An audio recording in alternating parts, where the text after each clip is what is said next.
Hi Pop Culture Pals, today I am here with a pin haul to share with you. These came in a couple of different forms, some of them from Whatnot, actually some of them from Shop Goodwill, which is an interesting place to shop, but tricky on the shipping, so watch it over there, and a few other places. Let's dive right in. And speaking of dive, we're going to start with my favorite pin of the bunch, which is this one, Jaws on DVD, July 11th. Anniversary Collector's Edition. I love Jaws. It's one of my favorite movies. I'm a big fan of Universal Studios. I'm a collector of Universal Studios, so this hit a lot of buttons for me. So this one's going in my collection. The other one that's staying in my collection, sorry folks, if you want it, is this one, Galaxy Quest. This was the video and DVD release pin. Again, anybody who is deep into fandom, particularly for things like Star Trek, any sci-fi, hey, Galaxy Quest is a must. Really funny movie and really does pay tribute to fandom. So that one I'm also keeping. I got a collection of William Shatner badges that were made by a Shatner fan, I think for a fan club. These are the old school kind that you did, the old badgement that you pressed and sold at conventions. We've got a very serious looking Kirk here who, I can't tell, maybe doesn't have his shirt on, or hard to say. And the reason I think he might not have his shirt on is, well, we'll get to that one in a second. Then we have this one. Oh, sorry for the glare, it's hard on these. Kirk is looking mighty angsty in that shot. I don't know what this is behind him, but yeah, kind of scary. This, I can only assume, is William Shatner's backside taken at a convention. He looks like he's addressing some fans here. If I found this in the wild, of course, I'd have no idea, but since it was found in a William Shatner fan locker, I'm assuming that's who's behind that is. And we have a couple of official pins. Star Trek 3. There you go. He's looking younger as he ages. Another Star Trek 3. And then the same fan had these. So these are really great old-fashioned fan pins. In the 70s, these were really popular. You found them with a lot of Grok Spock and Tolkien Hobbit messaging on them. These are a little bit more vague. I don't know if they actually have anything to do with a particular fandom or they're just fun, like just do it. I'm sure there's a lot of fans who saw things happening on screen and went, just do it already. Badges. We don't need no stinking badges. I think this is actually from something or a variation of this that, again, they turned into a fanish quote. There's no substitute for good manners except fast reflexes. This I've seen quoted in a bunch of different places. Again, a very perfect quote for people who are fans of Captain Kirk, who certainly uses his fast reflexes to get out of many difficult circumstances. And hey, if you can't get out, who cares? Kind of says it all. And just in case you want to complain about it, we have so much bitchin', so little time. Again, it kind of says it all. And then what we have here is a set of pins that I got. You may have already seen an Immortal Universe, Anne Rice's Immortal Universe bag I put up, I think, in a short.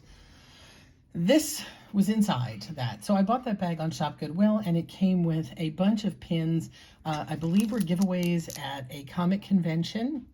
And they're pretty darn cool. Especially this one. Look at this. This is Doctor Who on Disney Plus. Fabulous pin. Look at the color. The universe just got bigger. Look at that. What a great slogan. Super pin, again, for Disney Plus fans or Doctor Who collectors. I have 4 of those, so some of those will definitely be going up on eBay shortly. This one, Paramount 2023.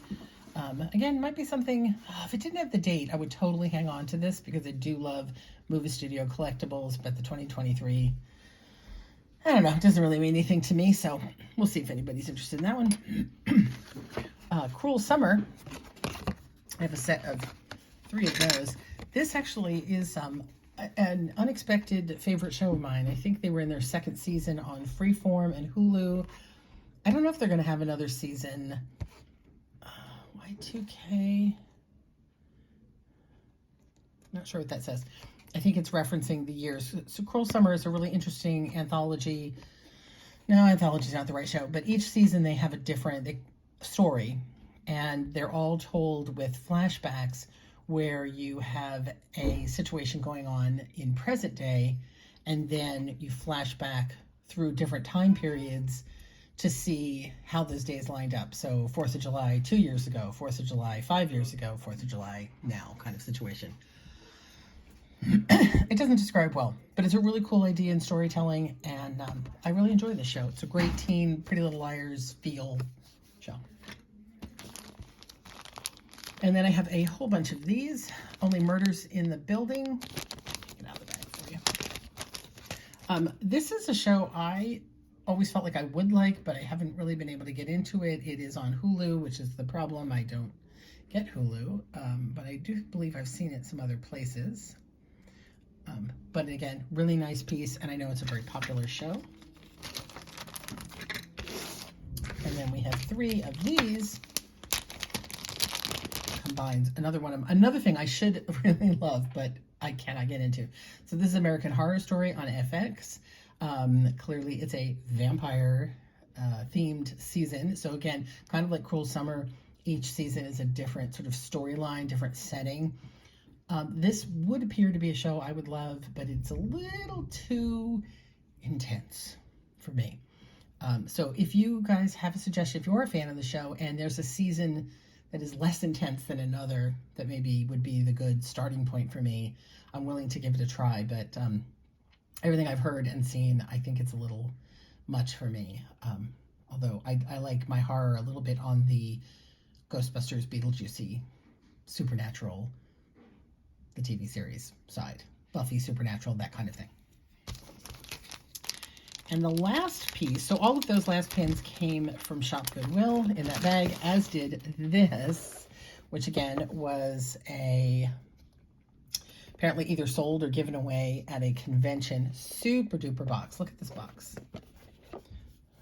20th Century Television, Futurama, Farm Fresh Eggs, Hulu New Season, and then inside, check this out. Are these great or what? So it's all the Futurama characters as eggs. Why? I don't know. I did watch Futurama at the beginning. I have not watched it in more recent years, so maybe there's some significance to the fact that they are eggs in this box. Maybe that was something for the season. I don't know. But they're pretty darn cool. Is it Layla Zoidberg? I'm in there. I used to know their names. I feel bad that I don't remember them all. But those are darn cool. And the box is amazing. It's got like a little magnet snap. So it's a really fun collectible. Given it a Comic-Con. Remnants of it all. That's what I have to show you today. This is my pin haul for the week. I'd love to hear what you hauled this week. Did you buy 1 item or 10 items that were really cool pop culture items you'd like to share? Tell me about it. I would love to hear. And if you love seeing more items like this, please do subscribe. I'm uploading a couple of times a week.